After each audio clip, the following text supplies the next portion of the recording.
The Marvel Universe is full of iconic characters like Spider-Man, the Hulk, and Wolverine. Hidden among them was an underrated unsung hero called Jack Russell, the archetypal cursed hero who debuted in the 1970s as Werewolf by Night, played a crucial role in the formative years of the Marvel Comics horror universe. However, he had remained confined to a niche corner of the Marvel Comics. That was until the Marvel Studios special presentation Werewolf by Night aired on Disney Plus on October 7th, 2022. The special introduced the character to a whole new generation and thrust them into the mainstream spotlight once again. If you've watched the critically acclaimed MCU special, you'd be glad to know that its director, Academy Award winner Michael Giacchino, who also happens to be a huge fan of the cursed lycanthrope, was given a golden opportunity by Marvel to realize his childhood dream of writing a comic book, and he made his debut with a one-shot issue called Werewolf by Night, Blood Moon Rise.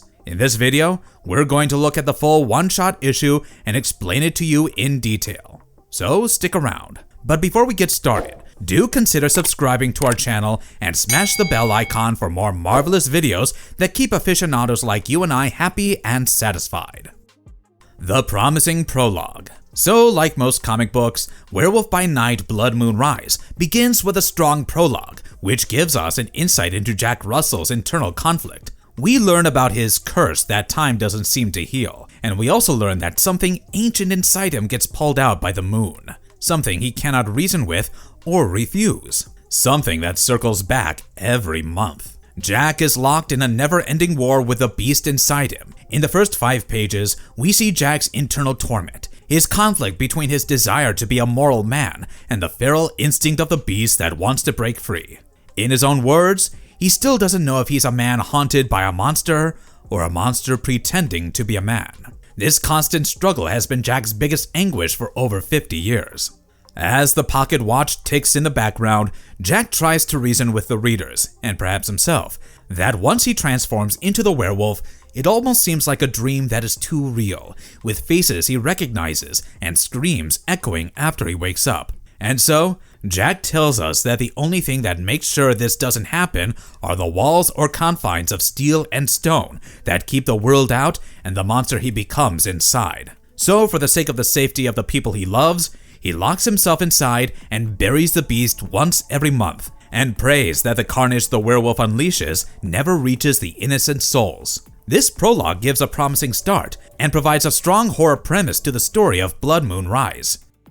Behold, the Lord of the Vampires. Once the prologue ends, we learn about Jack's origins, about how his family was cursed, how his family fled from their native home in Eastern Europe and moved to America when he was just a toddler, his father's past as an occultist, and how Jack got entangled in his dad's magic was way beyond his understanding. Jack still carries the family curse that surges the werewolf's blood in his veins and changes him into the dreadful beast in the light of the full moon as he becomes the titular Werewolf by Night. But we soon learn that Jack is in some sort of dreamscape, or a sort of hangover, in his own words, while doing all the reasoning for his monthly solitary confinement. He awakens in a safe room, his 3-day sanctuary of steel, built to confine the beast within during the cursed 3 days when the moon demands blood. Later, we also learn that the so-called Sanctuary of Steel is actually a cold dungeon in Count Dracula's castle. Behold, another Marvel fan favorite, the Lord of the Vampires. Dracula shows up when Jack is unable to open the door using the passcode.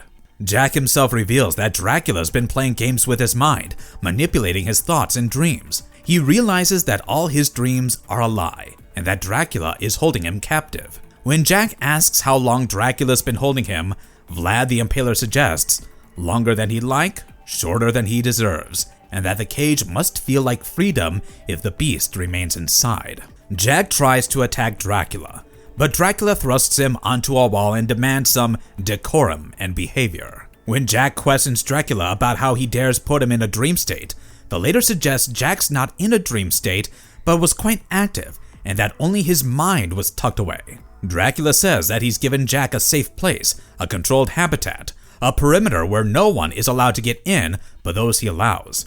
Jack soon realizes that there's a blood-soaked cloth in his cell, and that Dracula is using him, and that the vampire has been controlling his bloodlust by letting him feed on innocents, criminals, Sometimes volunteers, sometimes not. Apparently, Dracula's trying to shape Jack into something useful. Jack gets irked by Dracula's experimentation and questions his intentions.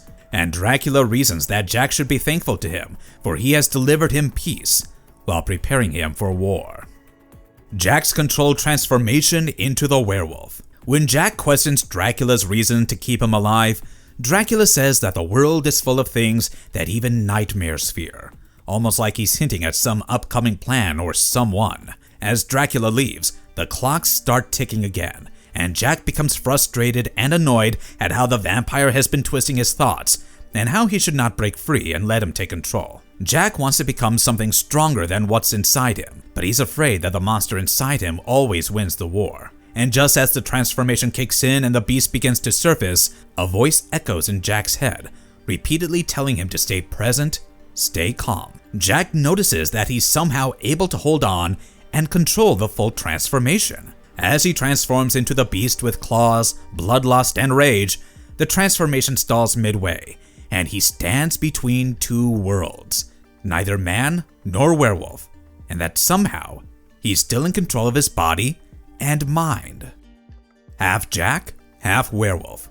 Jack's happy to accept his newfound control over the beast, but just as he could do something about escaping, Dracula shows up again. He asks Jack to let the beast be born and his feral instincts to consume him. In other words, let the transformation complete, because his feast is waiting for him. Half Jack, who is stopped halfway into becoming a full-fledged werewolf, remains silent and out of nowhere leaps into action and pounces on Dracula. Dracula threatens him and reminds him of his powerful enigma, but Half Jack thrusts Dracula inside the safe cell and slams the door shut to hold him in. As he tries to escape from Dracula's dungeons, he notices that there are many cells there, and that he's not the only one who Dracula's been holding captive. Who is that mysterious werewolf? Half Jack notices a huge mysterious werewolf in one of the cells, and asks him whether he was the voice that told him to stay calm during the transformation and control it. And just as Half Jack was about to ask the beast who he was, Dracula clicks open the cell's lock and commands the yet unnamed werewolf to kill the useless half-beast. Dracula unleashes two werewolves, curse against curse, hell against hell. The mysterious werewolf attacks and bites Half Jack's shoulder, and just as Half Jack tries to defend himself against the mass of muscle, he hears the voice echo in his mind again, asking him to move away. Suddenly, there's smoke and flames everywhere, and Half Jack realizes that somebody has set up shop in his head. Meet Jack's new ally, the Man-Thing.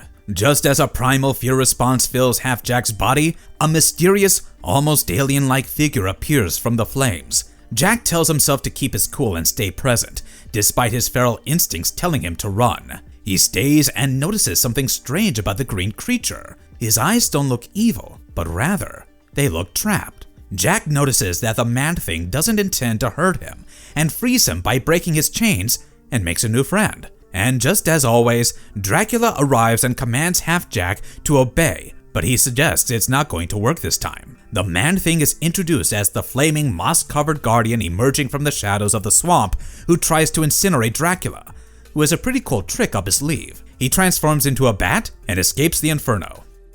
Jack and the Man-Thing mysterious mission. Meanwhile, Jack and the Man-Thing escape Dracula's cold dungeons, and as they walk past Dracula's castle, Jack tells the huge monster that he's never been able to control his transformation halfway, and that he wouldn't have done it without his help. He thanks the Man-Thing for helping him and saving him. However, Jack also informs the Man-Thing that he can feel the scarred one who is still out there, alone and afraid, just as he was back in the day, possibly hinting at Jake Gomez, aka the new werewolf by night. Jack also tells us and the Man-Thing that Dracula wasn't just confining them, he was collecting them and building a pact to fight, more like using them as pawns against an unseen threat. Against an unseen threat even the Lord of the Vampires could not face alone. Jack also warns that although Dracula may be gone for now, since he escaped the Inferno as a bat, what he feared was still out there, hinting at an exciting battle coming up, probably in the next issue. Thus concludes Michael Giacchino's creative bit of the one-shot comic book issue, which ends with the end and a question mark. I wonder what that means. To be honest with you, the story leaves us with more questions than answers. Not quite befitting of something that's supposed to be a one-shot comic. Maybe that explains the question mark at the end. But thanks to Jason Liu's backup story, we might have some answers. But wait, there's a surprise in store. A Howling Nightmare, the issue's saving grace. Just when we think the stories hit a roadblock and try to make sense of the incomplete plot in Michael Giacchino's version, we're handed over to a backup story by none other than Jason Liu, the author of Werewolf by Night, Red Band. The 5-page backup story is called A Howling Nightmare, and the premise is set in, you guessed it, another dreamscape. Perhaps even in a different time or in a parallel universe. Because why not? We're in the Marvel Universe after all. The backup story introduces us to the 3 main characters. Jack Russell, who was once a spoiled brat from Malibu who inherited his family curse on his 18th birthday and now leads a life of seclusion as the Werewolf by Night. Jack's younger sister, Lisa Russell, who thought she could escape her family's curse but ends up being the Were-Demon by Night. And Jake Gomez, a young hoppy native from Arizona, who thought he could control his inner wolf with heavy metal. But no earphones could soothe the rage of the silver-haired Werewolf by Night. Similar to the things happening in the previous segment, the 3 lycanthropes are being hunted, or rather, haunted, by their nemesis called Nightmare, who, just like Dracula, is manipulating their minds in a dreamscape. In the prologue, Nightmare is seen chasing the trio, wanting to make them the beasts of what he calls his new dogs of fear, so that he can rest on his throne and snack on human screams while his pets do the killing. But before Nightmare can do that, he needs the 3 werewolves to surrender their human selves to him. He wants to do this by breaking their strong will with fear. He threatens Jake Gomez by reminding him of his past misadventures by saying, "I know what you did that one summer," with the intent to jog his memory. Jake tells him it was a freak accident and that he'd not do it again to his friends, but he insists he did with his fangs and claws. Next, he haunts a visibly scared Lisa, telling her how it feels to be on the receiving end, to which she replies, "I try to get as far as I can." He tries to sneak into her psyche and remind her of her family's curse, which has ruined her life of luxury, and asks her to take her demon wolf on an international trip to try out international cuisines, aka international victims. But Lisa manages to overpower his influence. Lastly, he chases Jack Russell and tells him to keep running until he tires himself out. Jack counters him by saying he's used to running and that he'd been chased by satanic cults, game hunters, mercenaries, and even elder gods all his life because of being a werewolf. He also suggests that he's made peace with his beastly side. He knows all the sins he's committed and that he's no longer afraid of his lichened self. Jack tries to nudge his friends and tells them that all of this is a dream, and there's nothing they need to be afraid of. He confronts Nightmare, saying that no amount of guilt or horror he throws at them will be able to break their will and spirit, because they're already living their own nightmares. He challenges Nightmare to try them out, and that they'll prove to be a royal pain in his behind. Nightmare then apparently gives up, calling them a bunch of sad hounds, and ceases to haunt them in their dreams, and tells them to wake up from their slumber. The 3 werewolves wake up in Dracula country, aka Transylvania, Romania, from the same effed up nightmare and head out on their next full moon feasting. Jack says he's starving and asks the others if they're up for elk or boar. The story ends leaving us in a cliffhanger and curious to know what's coming up next, something that the first story didn't quite manage to do so effectively. Marvelous verdict. Finally, it's that time again, where we give you our marvelous verdict. Werewolf by Night, Blood Moon Rise sure makes for a great read. However, the Michael Giacchino story starts off great, but doesn't lead to an exciting end. In all honesty, I like the Jason Liu backup better than the main story by Giacchino. The story says a lot in just 5 pages, unlike the Werewolf by Night, Dracula, and Man-Thing narrative. Also, I like the art by David Messina, but the lettering could have been better.